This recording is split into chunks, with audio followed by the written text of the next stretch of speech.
Hizmetkarlar, barıňyz ýok bolun. Siziň hiçiňizi görmek islemeýärin.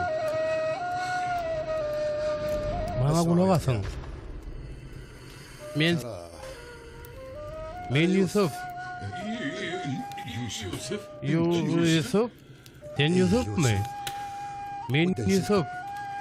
Men sizden bir zat soramakçy. Kakam diýermi? Bäri gelin. Golarak süýşdiňizler. Korkmaň.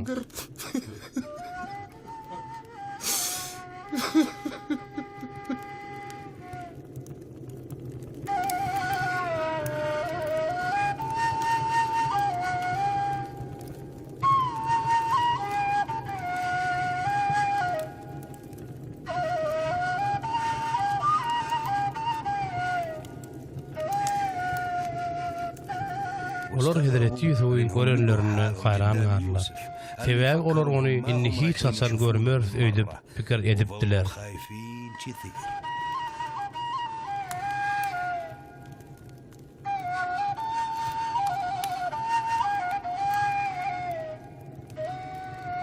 Bu hocanymyz Yusuf'un aglayan sesimi?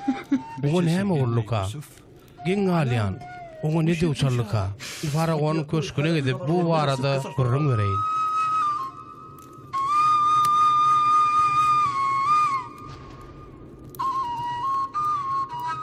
Ben siziň Misir täjirlerini satan dogonuňyz Yusufdyr. Siz meni bu ýere satanyňyz üçin sam çekip puşman etmeň. Allah adamlar halas etmek üçin meni siziň öňüňizden Misir'e iýerdi. Çünki yer ýüzünde 2 ýyldan bäri açlyk dowam edýär. Yine de 5 ýyllap ekin dikinne hatırla bolmaz. Yer ýüzünde siziň nesilleriniz aman garlarmak we sizi beýik guturuş bilen halas etmek üçin Allah meni siziň öňüňizden iýerdi. Şoňa görä-de meni bu ýere siz dälle Allah iýerdi. Allah meni Faraonyň weziri goýup, onuň bütün köşküniň eýet etdi. Ol maňa tutuş Misiriň hükümdarlygyny berdi.